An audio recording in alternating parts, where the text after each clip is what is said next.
Join your host, Maddie Roche, as she brings you into a community of fee-only financial advisors who are successfully building profitable businesses that serve the next generation of clients. Learn from innovative advisors whose unique stories will inspire you to dream big and take action on your goals. Are you ready to live your best life and help your clients live theirs? Then you're in the right place.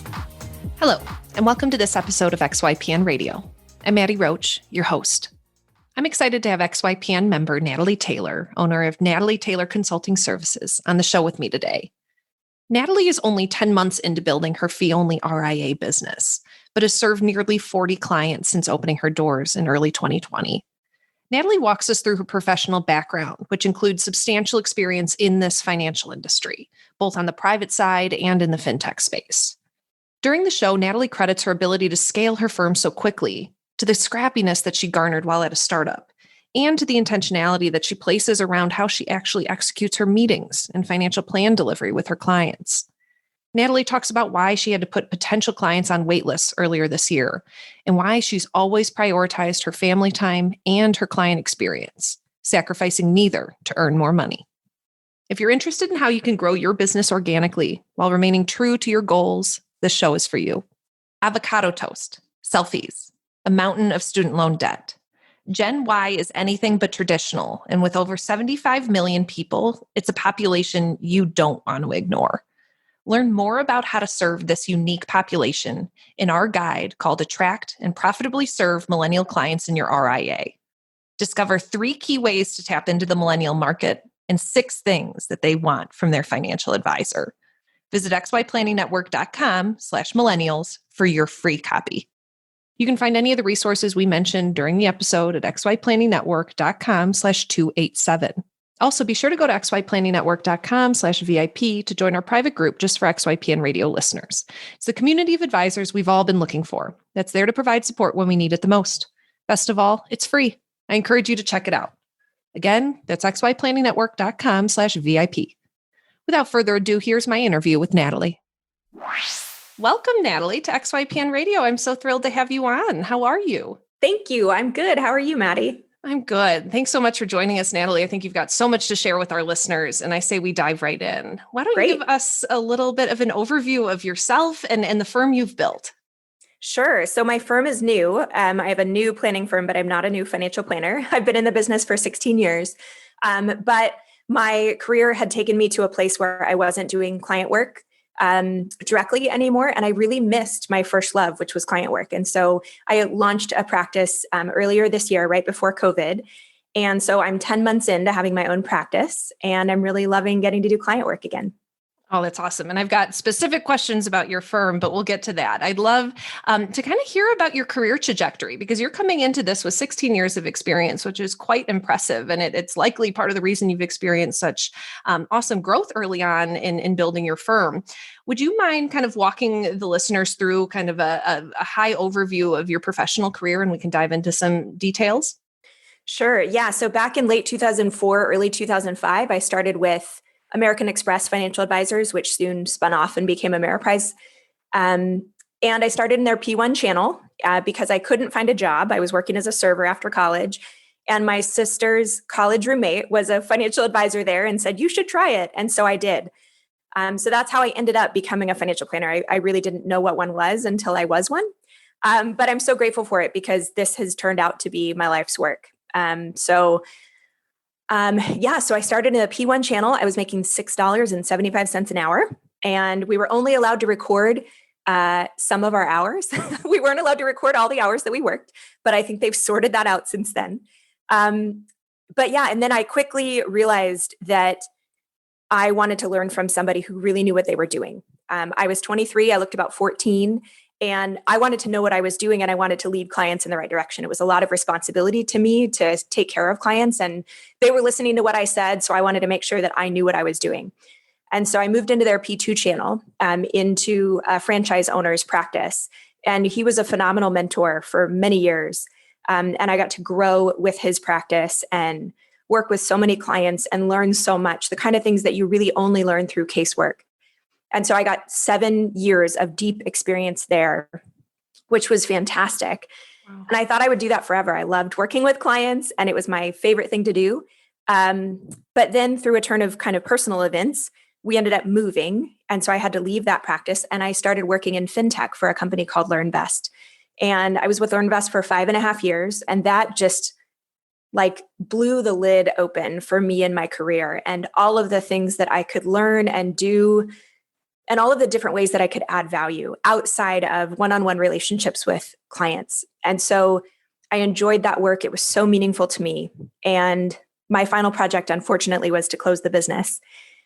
So after LearnVest closed, I took some time off and reevaluated what can I do with this skill set that I have that's at that point like half fintech and half, deep planning practice experience. How can I go still solve ultimately the same mission that's been important to me the whole time? And so I started consulting in the fintech space, which I still do and love. I started speaking professionally, which I really enjoy as well. But I missed client work. And so earlier this year, I opened a practice and it's just been so fun to get to work with clients one-on-one again. Oh, I love that. And we'll dive into kind of your why in just a minute. But Natalie, you mentioned loving Ameriprise and then you mentioned really loving LearnVest. And they're two very different places. And I'm interested kind of what was it about LearnVest that changed your attitude about the industry? And what did you really take from the LearnVest experience? Yeah, good question. It's a hard one to answer in a short amount of time because LearnVest was so transformational for me personally. But LearnVest, for those who don't know, we offered financial planning services digitally, so completely virtual, at a low price point. We were an RIA, and in the beginning, we were all CFPs. And so over the years, we started to grow our own CFPs. So we would take people who were, for example, like formerly Uber drivers, teach them about financial planning, invest in them, help them grow, and they would ultimately become CFPs and serve clients at LearnVest too. So it was like this amazing way to invest in newer planners. It was an amazing way to get people into the business because I think that's still really challenging. But in my work at LearnVest, I worked with clients for a little while, but then I moved into a role where I was managing brand voice.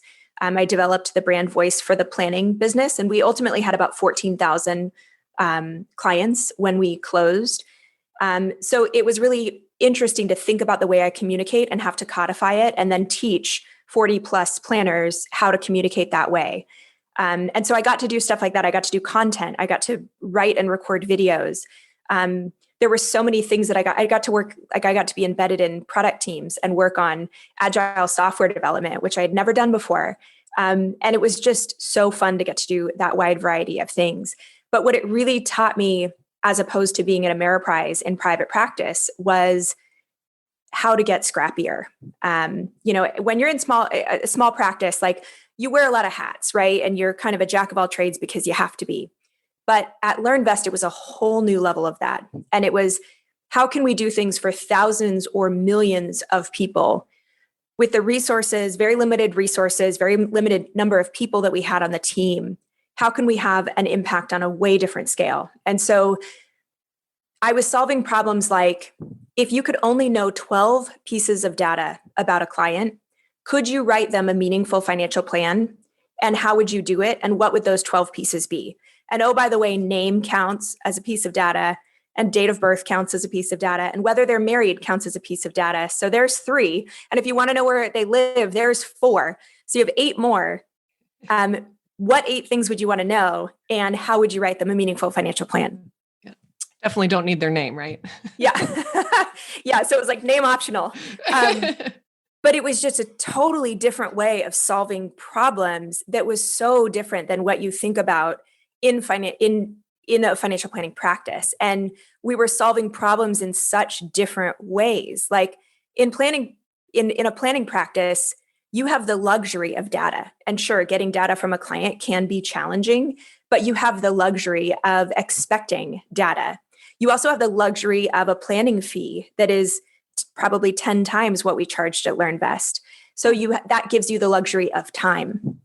Whereas at LearnVest, we were solving problems without that luxury of a higher fee, which gave us more time, and without the luxury of so much data. And so we had to figure out, how can you provide meaningful directionally correct advice to somebody with very little data and very little time.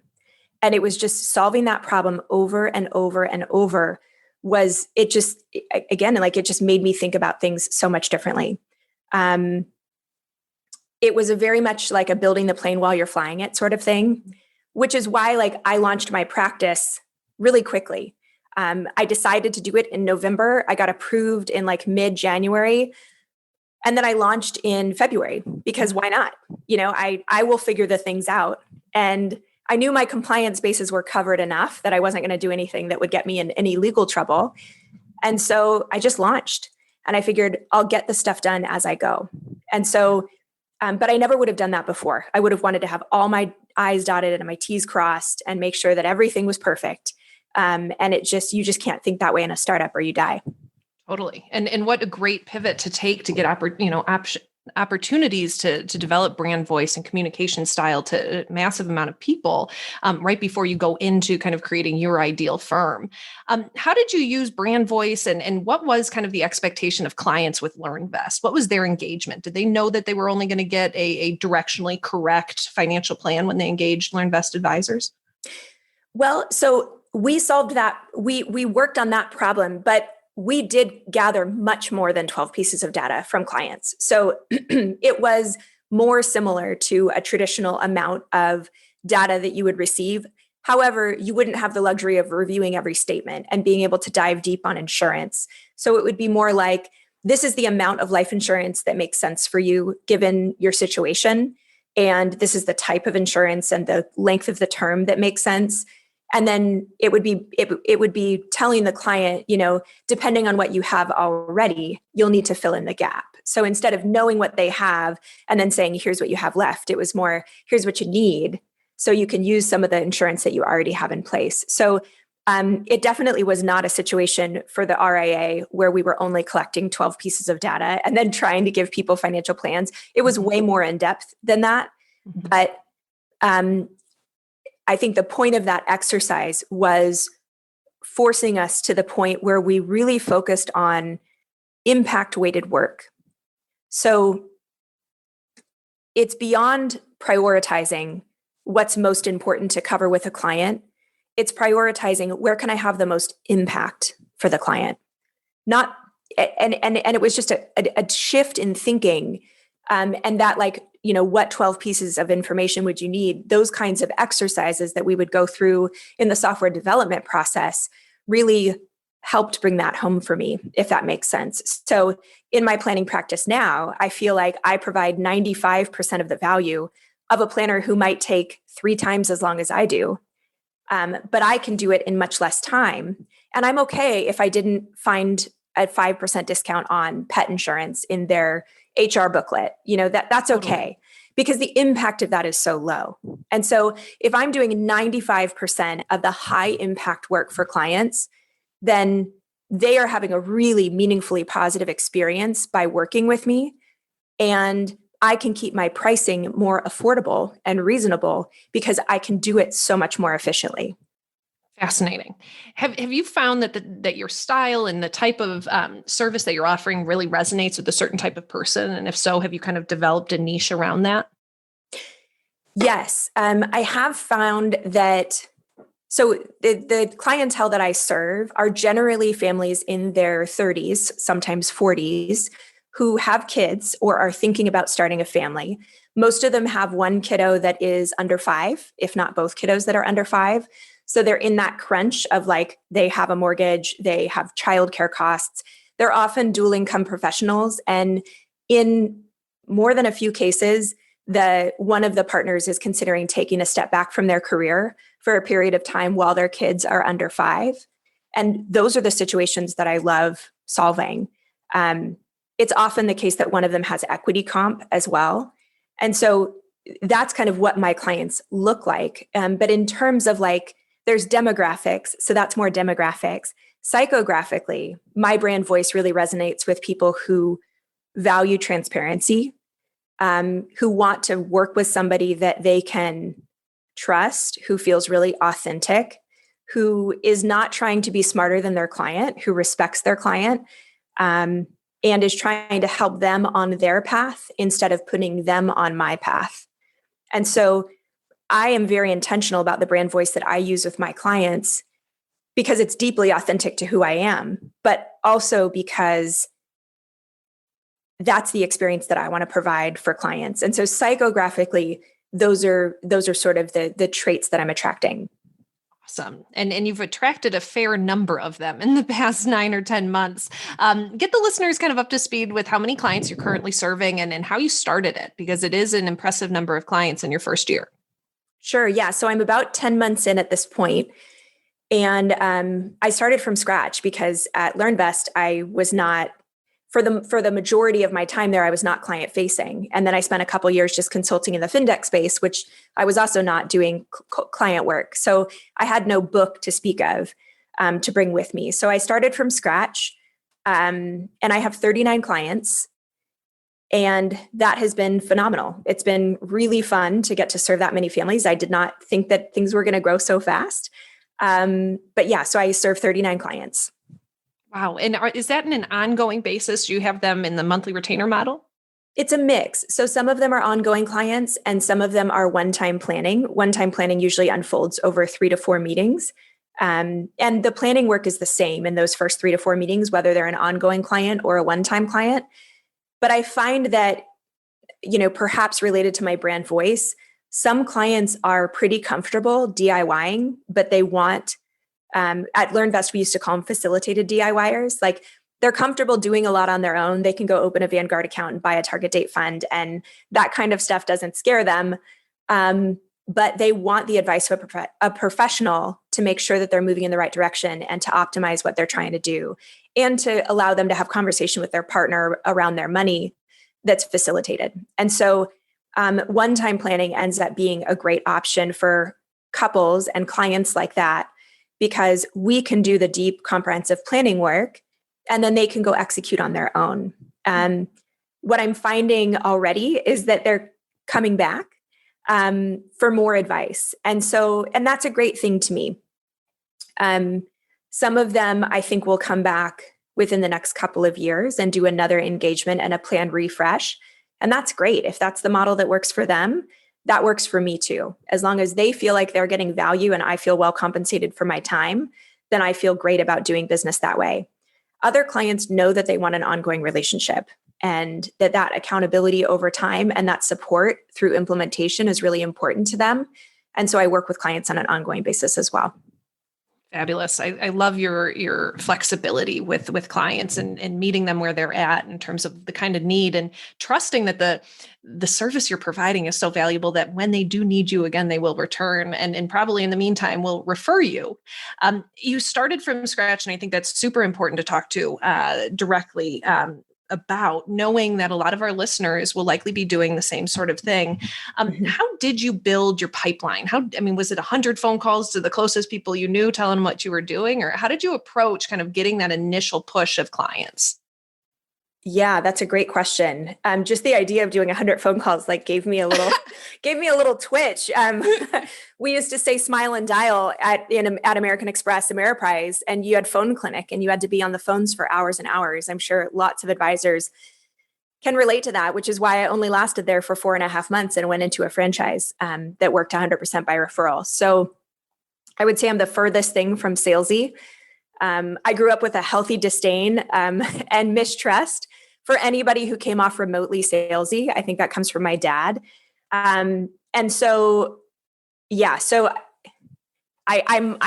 to say that that's not a requirement of being successful or bringing in lots of clients. So how did I do it? Well, a couple of years ago, I have a friend who has a phenomenally successful online business. And she said, create something of value so that anyone who sees you speak or connects with you and wants to stay in touch can sign up for your newsletter and stay in touch with you. And I said, okay, I have no idea what I'll use this for someday, but sure, why not? And so I created a values exercise, which since then I've actually licensed to some other fintech startups and has been a really valuable thing that I use in my practice with every client. But I created that and over the last couple of years had built up about 500 people on my newsletter list. I would go 6 months without responding to them, or without engaging with them, which is really not recommended. So I did not nurture my list very much at all. Right now, I reach out maybe every 1 to 2 months. So it's not something where I'm doing a ton of email marketing. And I've told my list that I will reach out when I have something meaningful to share that I think would be of value to them. And so I'm sure that I could optimize that a million times more, but at this point, that's my approach. So I did send an email out and say, hey, I'm open. And I don't really know how many meetings actually came from that. But I do track where new clients come from. And so far, 7 have come from podcast interviews that I've done over the last couple of years. 4 have come from my network, my personal network or my professional network. I have clients in 12 different states. So my network is broad. And 17 have come as referrals, either from current clients or from people who know me, who have worked with me in the past, and who know somebody who needs a financial planner. So, yeah. So fascinating. And I love that number of referrals, because we do see that once you can kind of get across that 20 client number, you really do start getting some internal referrals, and it does become almost a main lead source for folks. Mm-hmm. But I also really loved and appreciated kind of the freedom you gave yourself with this newsletter. As I kind of chew on these ideas of what we, coach advisors to do, and creating something like a newsletter, you just immediately are hit with that weight of, oh gosh, every Wednesday I have to say something. For you to say, no, I went 6 months without contacting them is a breath of fresh air. And I'm interested, is that intentional to be true to your authentic voice with them, and you think kind of added to the level of trust they have with you? I think that's part of it for sure. I really mean it when I say I will only reach out when I have something meaningful to share. And so I never reach out with fluff. If ever I'm going to email anybody and show up in their inbox and ask for some of their time, then I need to have something real to show for it. So yes, I think that has a lot to do with why most people have stayed on my email list. I've had very little attrition. And I honestly think it's because, I think I could have done a better job of staying in touch more consistently, whether it was once a month or once every couple months. That probably would have been a good marketing practice. But for me, it wasn't what I did. So, and a lot of that was, I didn't know why I had the email list. And I know that sounds crazy, but for example, in 2019, I did a speaking engagement in Indianapolis at the Colts Stadium, and I got to talk to 20,000 people. And it was phenomenal. And then, lots of people signed up for my email list. They went and followed me on Instagram. I'm not very good at Instagram. I don't love Instagram. I find that my message is much more appropriate on LinkedIn. And so I'm building some followership on LinkedIn, which has been great. I find my voice better there than I do on Instagram. But having that email list really helped be able to stay in touch with some of those people. So yeah, I mean, it's not that I did it perfectly. It's just that that's how I did it. Yeah, absolutely. Yeah. So as we kind of think about 2021, I imagine you've got people looking to work with you. And what kind of structure have you put in place, either in terms of time and how you take new clients, or have you ever implemented a wait list to make sure that you don't get overwhelmed? Yeah, that's a great question. So one of the things that has been challenging in the last several months, especially like the last 4 or 5 months, is that the growth has been so fast that I never want the client experience to be compromised. And I only work a certain number of hours, and I won't compromise my family either. So I did I think it was late September, close my practice to new clients until January. And, that was a hard decision to make because, well, for lots of reasons, but I didn't want to lose out on the opportunity to serve people who were coming my way. And I am still a very new business. 6 months in, I closed down for 3 months to new business, which is insane when you think about it. But for me, there's like a visceral reaction to like, if I let myself get overwhelmed and burned out, this is not sustainable. And that ultimately hurts my ability to serve people over time. So this is a necessary step that I need to take to be able to balance things out for myself and for my clients so that they get the best of me and that I give the best of me to my family.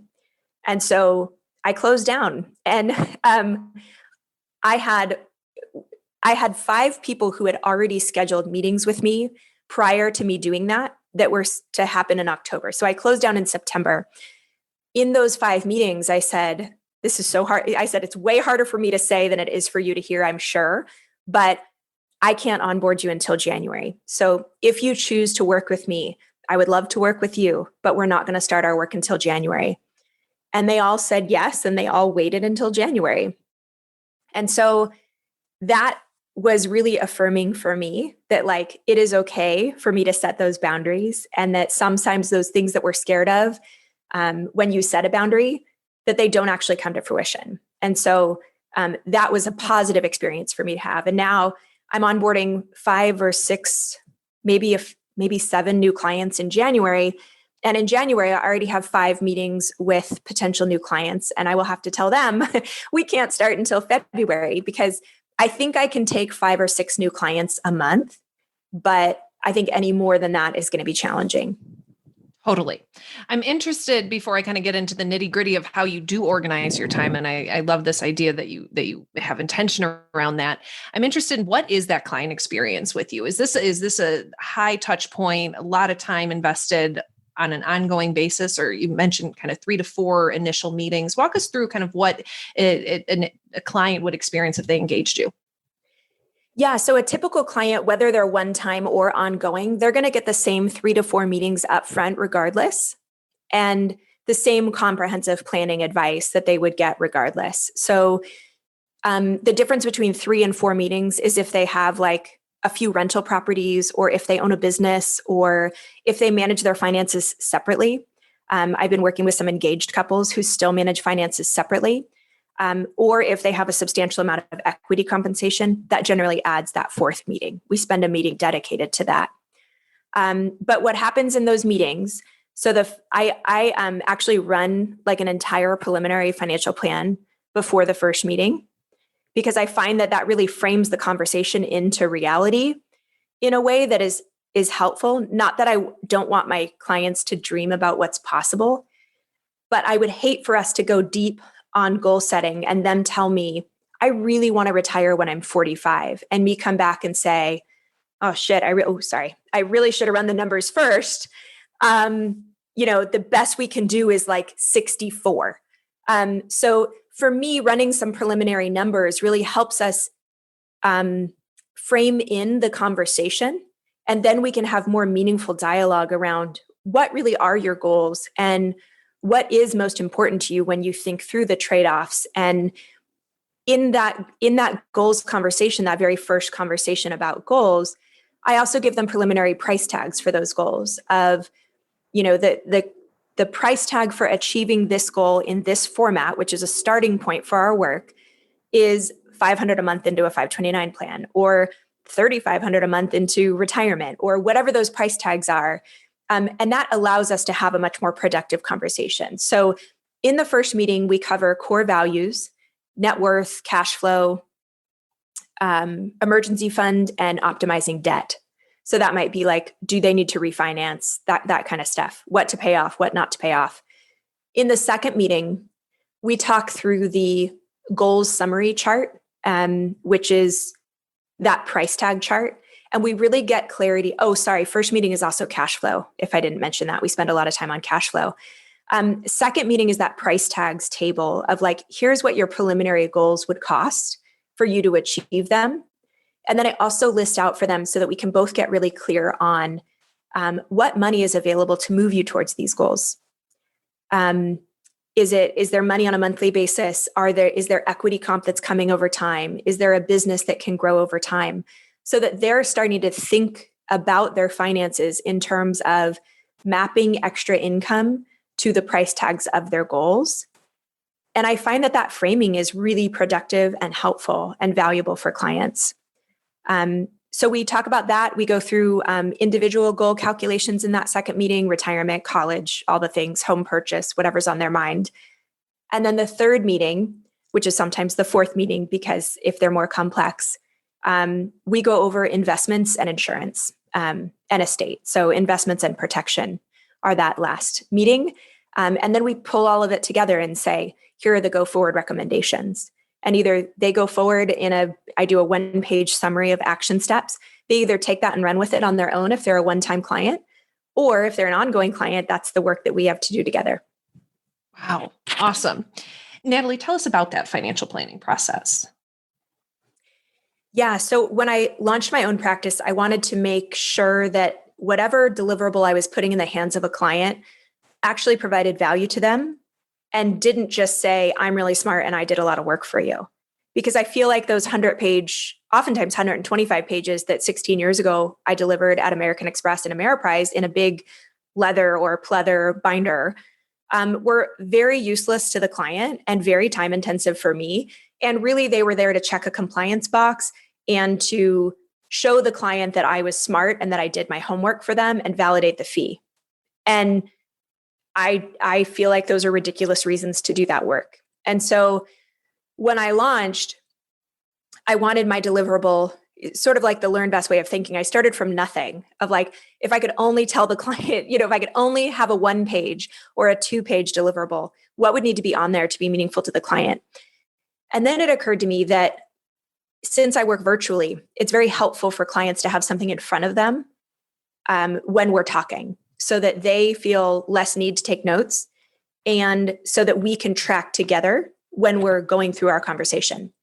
So what I ended up doing is I created a very ugly Word template, and then I had a designer, a phenomenal designer, who was very reasonable. She made it pretty for me. And I use that. So it has today's agenda. I always have the client's priorities and core values at the top. The priorities are basically the things that I wrote to the client in their follow-up email when they were deciding whether to hire me or not. I put that list there so that we recenter to like what mattered to them when we started this work. I list out any additional information I need. And then depending on what we're covering in the meeting, I will have those sections in there. So if it's life insurance and disability insurance and estate planning, those sections will be in there. Each section is maybe a half a page. If it's short, it might be a quarter of a page. If it's retirement, it might be a full page. I go through assumptions, so primary assumptions, analysis, which I'm just talking like human to human. Here's what I noticed. Here's what I see in your situation. And here are some things that I'm thinking about for you. And then if we're in the later meetings, there will also be recommendations. Here's what I recommend for you for this. And it's like 1 or 2 bullets in analysis and 1 or 2 bullets in recommendations. So it keeps everything really clean. And then by the end of our 3rd or 4th meeting, those deliverables all work together. And then I add a 1-page action list. That is my deliverable. And I've delivered it in pieces to the client over those first 3 or 4 meetings. So there is no like, oh, shoot, from a compliance standpoint, I have to pull stuff together to show that I did the planning. It's all there and it all provides a lot of value to the client. So that's how I structure my meeting prep. My meeting prep is writing the plan and putting basically the draft in front of the client before every meeting. And when I send it to the client, I send them a PDF and I will let them know, we're going to use this to guide our conversation. I send it the day before. If you have any, if you want to review it in advance, please feel free. If not, no worries. We're going to walk through everything together so that they don't feel like they have to look at it, but if they want to, they can. And I also let them know this is I either say this is an initial analysis, or I say, this is a draft to prompt us to work together to talk through this stuff. So if you see anything in there that needs to be changed or adjusted, that's perfect. Let me know during our conversation so that they don't, because I send one of these after or before the very first planning meeting that we have. And I know that some things in there are going to need to be adjusted. Like when they tell me their expenses and they have $4,000 a month left, and I know that's not true.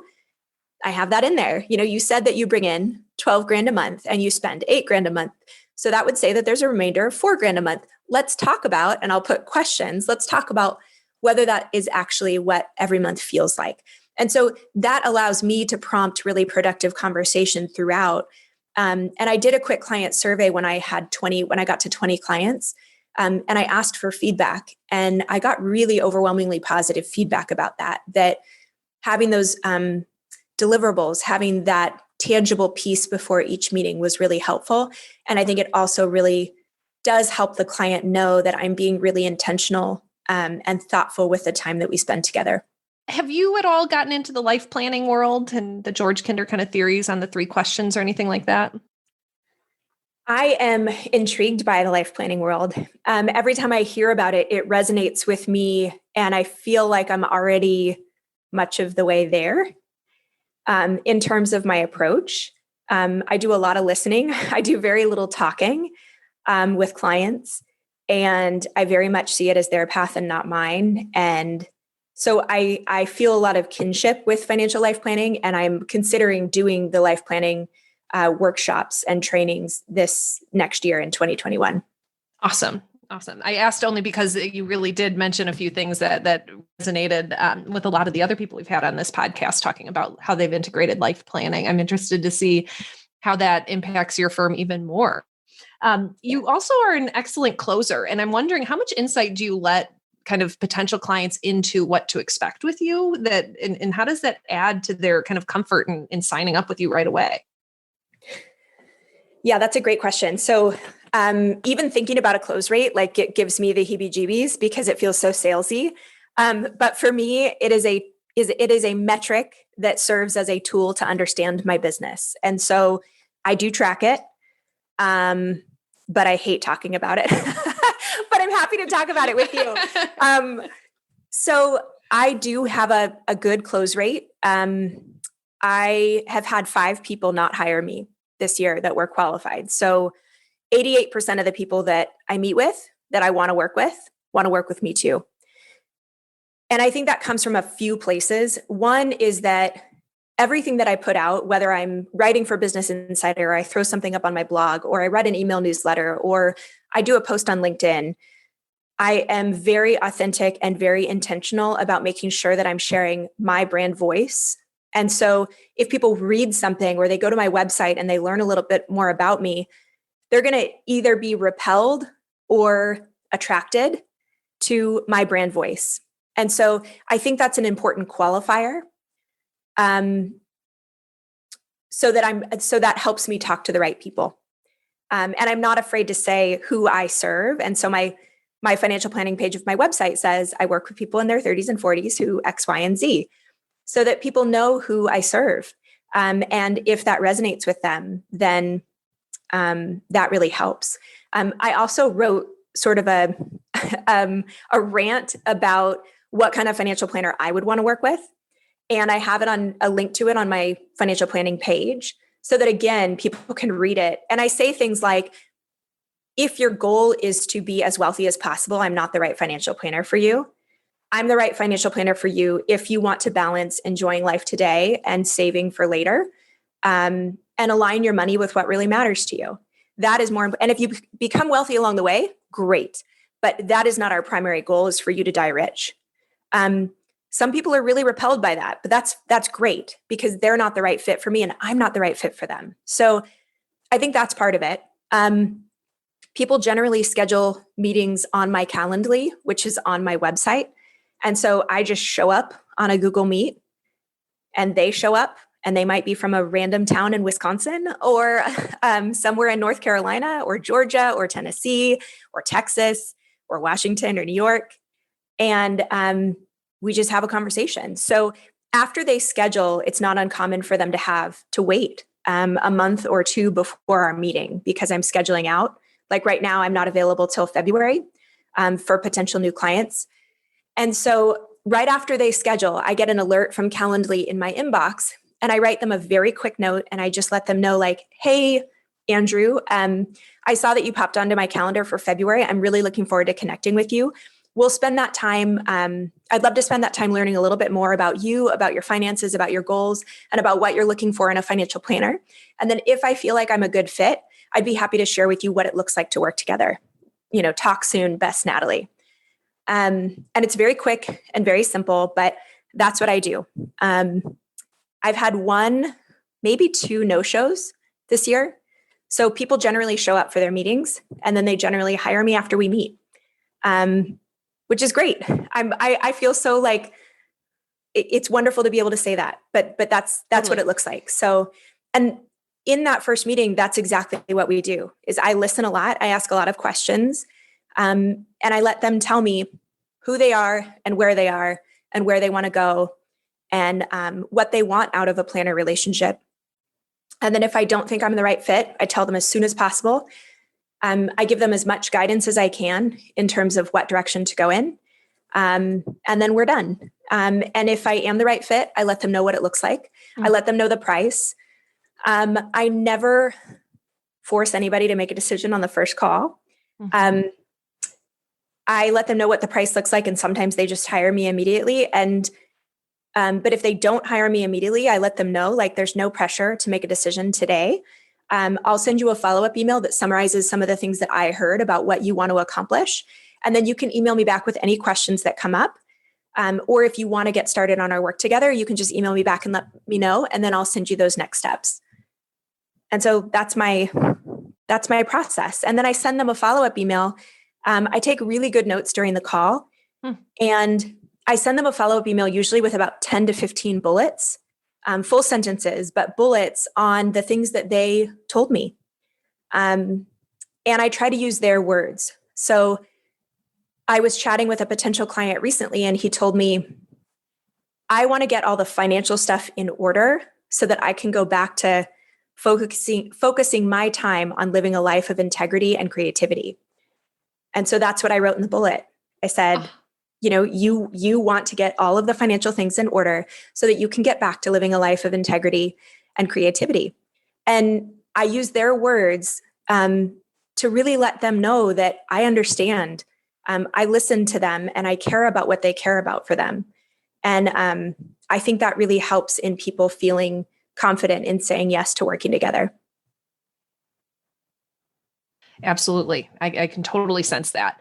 I can't help but kind of catch on to this theme of this confidence that you have, both in your knowledge and your ability to serve the clients well. But I mean, putting people on wait lists and just trusting that they will come back is it takes confidence and takes a lot of trust in kind of what you do and what you know. I'm wondering, where does that come from? And is it just the experience that you have, or is it not everyone can enter into this industry and really believe that they can do it? And I think that you've probably thought that since the beginning, and that's unique. And I'm wondering, is there any way to harness that if folks don't yet have that confidence?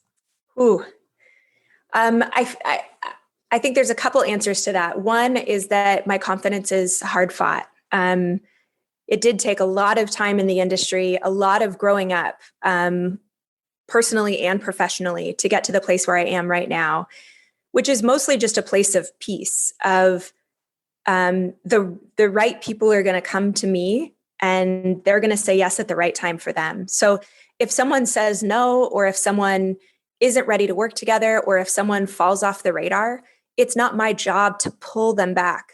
It's my job to say, hey, I haven't heard back. If you want to work together, let me know. I'd love the opportunity, period. But as my dad would say, period, paragraph, end of dictation. He's an attorney.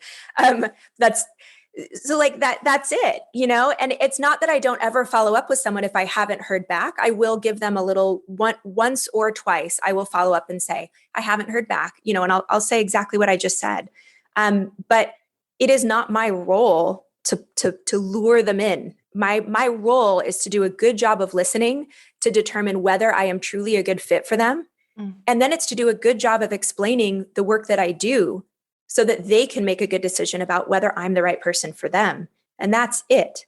And so I think that confidence and peace comes from the experience that I've had over time. That's certainly not, I don't know that I would have said that, 9 years ago when I was at Ameriprise, that I just had that confidence and peace about it. But I think that's a lot of it. And I really feel confident in the value that I provide to clients, in having to provide value in so many different scenarios, from planning practice to, in my consulting work. It's like, I can do a 3-minute video. How much value can I provide in a 3-minute video? And it's like, I'm not doing fluff. We have to create tangible value. I'll never forget my old CEO, Alexa, in a loving way, reaming somebody for the content that they were going to put on a webinar. It wasn't me, thank God. I was just sitting there. But reaming them because they weren't bringing enough tangible value to that interaction. And I think I've been that's been ingrained in me so much that like every interaction has to have value, tangible value to it, that, and I believe that my process does provide that gives me confidence too. Totally. I love that confidence in the process. That makes total sense. And I want to lead into this idea of your ideal week, because I'm sure that gives you some structure and some confidence to work with, and also that you're not spending too much time on something you don't need to be. Can you talk to the listeners about how you structure your ideal week, knowing that you really put some intention behind it? Yeah, totally. So when I was in private practice at Ameriprise, I had a long list of to-dos, and then I had a week to do it. And I had client meetings that plopped on the calendar here and, wherever they were.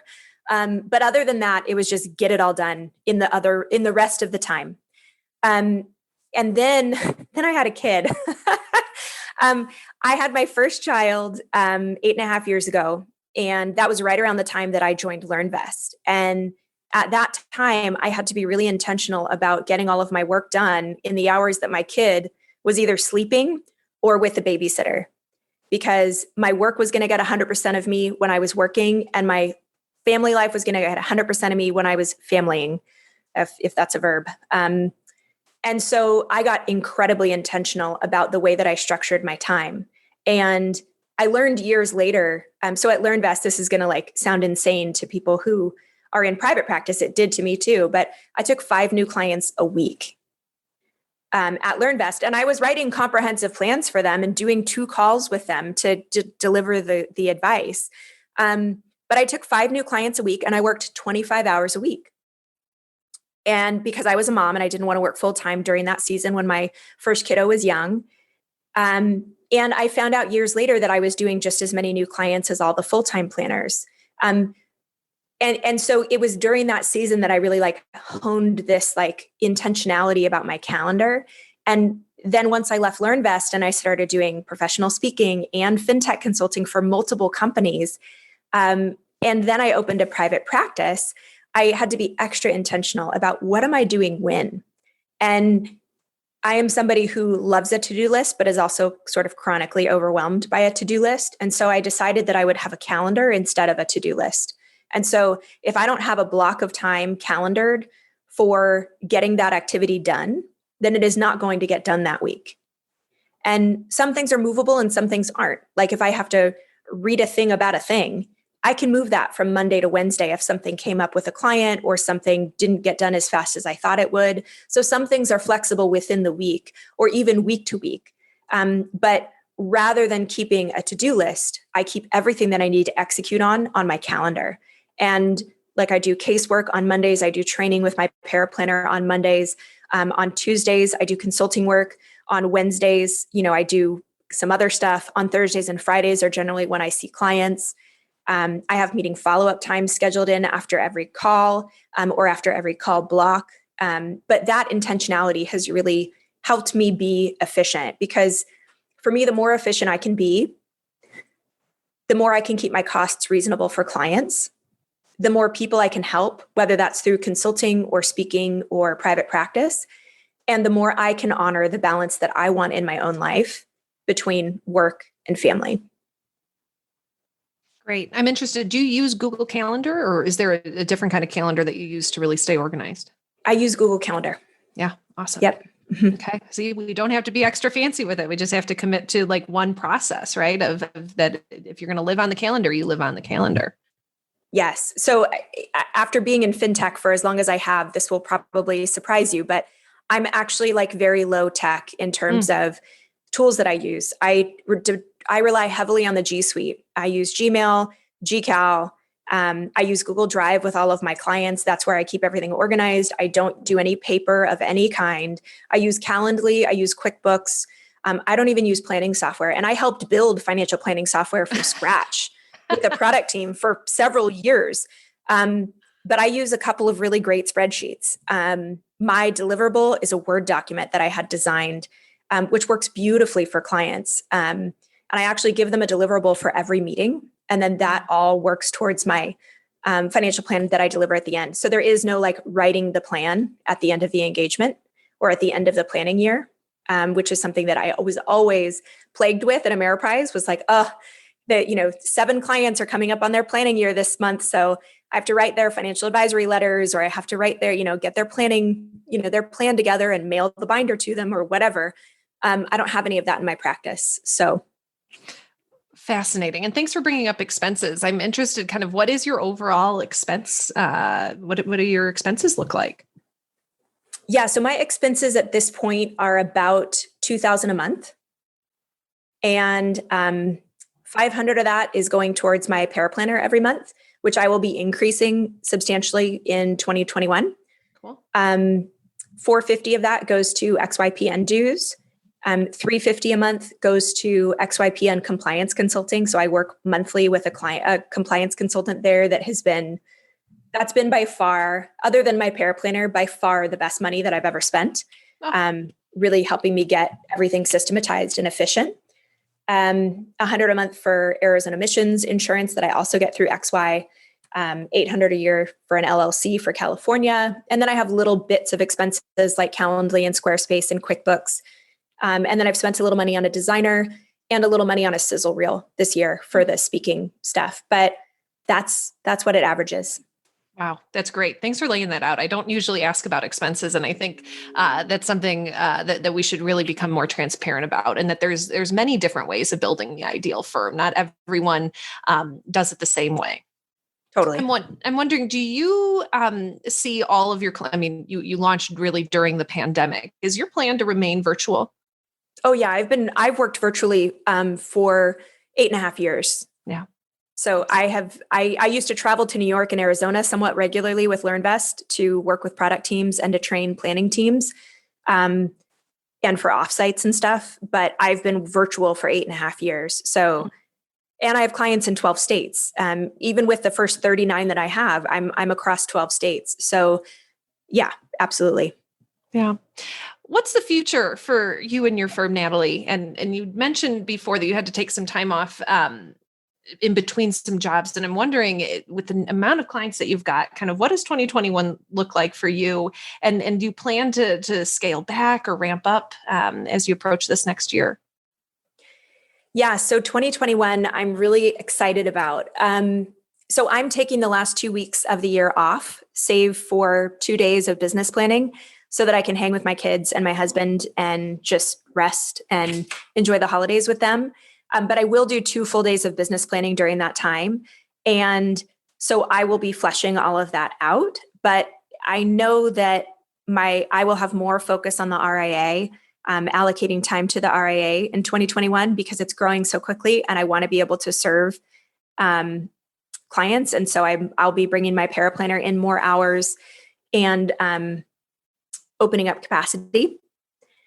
I don't know how many clients I'll be able to take on.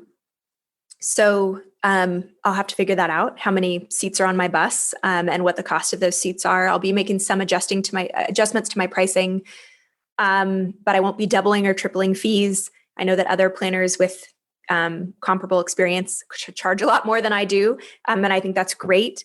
But for me, in my impact weighted work, I like keeping my fees to some extent where they are now. So I don't know exactly what 2021 is going to hold, but I am going to pare back, and I have already pared back consulting work. I've said no to some phenomenal projects, which has been hard, but yeah, so I think I will do less consulting work and more work in the RIA serving clients. And then the time that I spend not serving clients, I will spend more on content and initiatives for my own brand and not necessarily for other brands. Awesome. Oh, I can't wait to see where you are 1 year from now, Natalie. I have no doubts that you'll be doing some incredible stuff. Thank you. As we round out this interview, I'm interested, do you have any kind of last words of advice for maybe some folks that haven't yet made this jump? Maybe don't feel the amount of comfort in what they could provide and what will transpire for them if they ever do make this decision to start their own firm. Anyone who's kind of wavering and you could have the opportunity to speak directly to them, what would you say? Oh, yeah, absolutely. Oh, one other thing I'm working on for next year is putting together potentially a way to help other advisors use the same process that I use, because it's really efficient and really powerful. And so that's another thing that I'm working on next year. In terms of encouragement for client or for other advisors, I have a lot of these conversations, but I recently talked to a planner who was 8 years in. She'd been in a small practice. She knew that it wasn't the right place for her anymore, but was reticent to look elsewhere or potentially start her own practice for a couple of reasons, which I think really resonate. And it's how I felt when I was in that position as well. You feel a sense of loyalty to the firm that you're at. If you're with a smaller firm and not with like a big, Vanguard or Schwab, but if you're at a Wells Fargo practice or a Merrill practice or an Ameriprise practice, there can be a sense of loyalty. And there can also be a fear that within whatever town you're in, it's a small world. So for you to go interview with other small firms feels disloyal and uncomfortable. And I think there's also a struggle to figure out what you're worth. You know what you're getting paid where you are, but it's difficult to know what am I worth elsewhere. And so I think there's a lot of things that make that situation really uncomfortable. I think if you're considering going out on your own, I kind of think you'll know when you're ready by feeling like you're almost ready. I don't know that you'll ever feel all the way ready. It's kind of like having kids, like when we were almost ready, we started trying. And then we got pregnant with our first kiddo. And I was like, I guess I got to do this.